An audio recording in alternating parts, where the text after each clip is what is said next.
El fútbol es pasión nacional.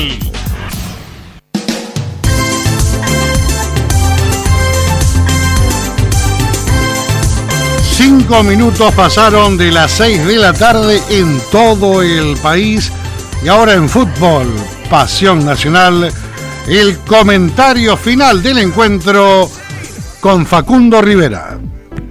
Muchas gracias, Marcelo. Un triunfo impresionante de Newell's, no por las formas, sino por la manera en la que termina consiguiendo llevarse algo de un partido en el que 20 minutos antes de que termine pintaba para llevarse nada. En un partido que fueron 2 en 1, porque nada de lo que les conté en el entretiempo tiene correlato con lo que vimos en el segundo tiempo. La lógica que vimos en el primer tiempo fue un primer tiempo lineal, con Newell's teniendo la pelota, pero sin profundidad, con Sarmiento de Junín llegando con ataques esporádicos a las manos de Macaño, pero tampoco con muchísima contundencia, salvo alguna jugada aislada, significaban para Newell's un partido incómodo que tenía que desatar en el segundo tiempo. Y el segundo tiempo cambia de cuajo cuando Israel Lamonte mete un cambio que llamativamente desarticula a su propio equipo y le da a Newell's una ventaja involuntaria. Y bueno, a partir de allí Newell's empezó a llegar un poquito más y a tener un poquito más de buenas intenciones, sin ser no fue un partido en el que Newell's haya estado cómodo. De hecho, decíamos que Sarmiento de manera sediciosa lo dominaba, dejándole tener la pelota en ciertos lugares y orientándolo a atacar Newell's sobre los costados, con muchos centros, que en el primer tiempo ninguno de los centros encontró a Colo Ramírez, sino que encontró la cabeza de los futbolistas de Sarmiento. Y ante esa dinámica, ante ese contexto, parecía que el partido para Newell's de la Riera iba a ser más complicado de lo que suponía. Sí, un partido en la previa muy complicado, pero que Newell's con eficacia y precisión podía incluso sacar adelante, porque Sarmiento, más allá de ser un equipo que busca ser aplicado, que busca no salirse de su libreto, es un equipo con menos jerarquía y además es un equipo que comete errores. Errores que empezaron a llegar en el segundo tiempo para el equipo kiwi. Pero más allá de los errores que uno puede enumerar en el partido o de los aciertos que uno le pueda encontrar a unos y otros, el golpe de efecto lo da lamentablemente el arbitraje. Porque Fernando Espinosa en el segundo tiempo primero obvió una doble amarilla, una segunda amarilla a Gabriel Díaz. Y luego, por trenzarse en una rencilla personal con Rodrigo Fernández Cedrés, termina expulsando al volante central leproso en un episodio donde se equivocó en todos los frentes y donde el VAR apenas lo apañó un poco. Le sacó por una disputa en la mitad de la cancha una roja directa que no tenía ningún tipo de gollete, que después, por la intervención de Merlos en el VAR, termina teniendo que retractarse. Claro, no podía quedar como un inútil frente al VAR, entonces, bueno, no solamente que le sacó la roja, que era un despropósito a Fernández Cedrés, pero le tuvo que dejar amparado en el reglamento una amarilla que a Newell's lo dejaba herido de muerte. No solo herido para el próximo partido frente a Boca, y eso es algo que se verá analizar,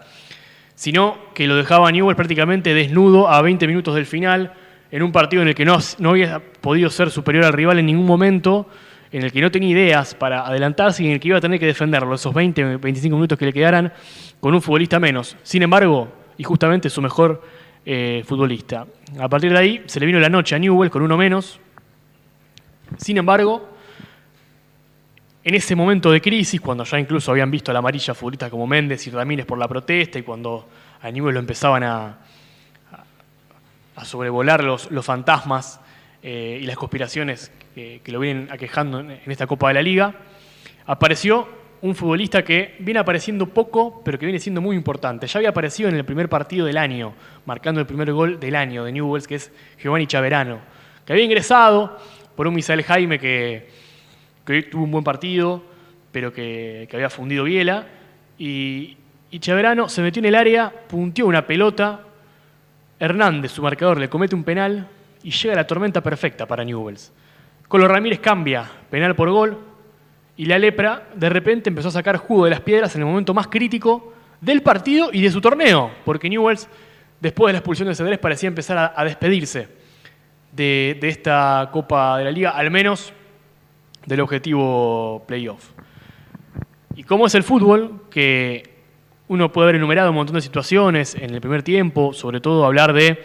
que Sarmiento con menos había hecho más, jugadas más peligrosas, que Newell's tenía mucha posesión, pero que repetía la fórmula de atacar con centros que nunca llegaban a destino, que tenía Newell's en Julián Fernández y Fernández Cedrés, dos jugadores que no se complementaban, sino que Cedrés terminaba por necesidad del equipo teniendo que vestirse de asistidor y de ese futbolista que cambia el ritmo, porque Fernández no podía o no sabía jugar de interior, y que Esteban Fernández, que había tenido un buen primer tiempo, que para mí es uno de los mejores jugadores de Newell's en este partido, no encontraba socios, que buscaba compañeros constantemente para una pared y no los encontraba, y que Sarmiento de Junín, cada vez que Newell's se desprotegía con pelotas directas, buscaba atacarlo, que de hecho había tenido hasta un remate de Jaime, había tenido las situaciones más claras en este partido, con todas esas cosas que pasaron, con la montaña rusa que fue el segundo tiempo para Newell's, de emociones en lo futbolístico, por las intervenciones malas del árbitro, por también el protagonismo del VAR, revisando en ambas áreas cuestiones. Triunfo de Newell's que lo termina mereciendo por cómo supo sufrir, porque fue más eficaz que su rival en el momento preciso, y porque otra vez, pese a tener todo en contra o casi todas en contra, se las arregló para sumar, y para sumar fuerte. Por eso este triunfo de Newell's puede marcarle un antes y un después en la Copa de la Liga. Lo dijimos en el comentario previo. Es un partido bisagra, es un punto de no retorno este partido en Junín para la Lepra. Bueno, más allá de cómo se dio el partido, más allá de que Newell's sigue en deuda con un montón de cuestiones futbolísticas, más allá de que Newell's ha demostrado hoy, como ha demostrado en los últimos partidos, que no le sobra nada o que le sobra poco y nada, bueno, Newell's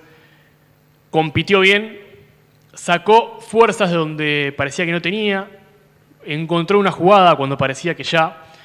no tenía más respuestas, y termina ganando un partido que lo va, o al menos lo asegura, hasta el final de esta Copa de la Liga, hasta en estas 2 fechas que le quedan, le asegura que va a pelear ese puesto de playoff hasta el final. Que la primera final es el próximo fin de semana en cancha de Newell's,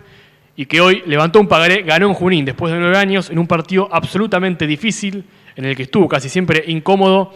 y en el que se la arregló para sumar con un gol del goleador y con un resultado que lo afirma en la Copa de la Liga, más allá de todo lo que se puede decir en la semana, porque otra vez hoy el arbitraje lo volvió a perjudicar, pero Newell's sacó energía desde donde parecía que no tenía, ganó un partido por el punto de penal con su goleador, volvió al triunfo y está más prendido que nunca en esta Copa de la Liga. Así pasó el comentario final en Fútbol Pasión Nacional de Facundo Rivera.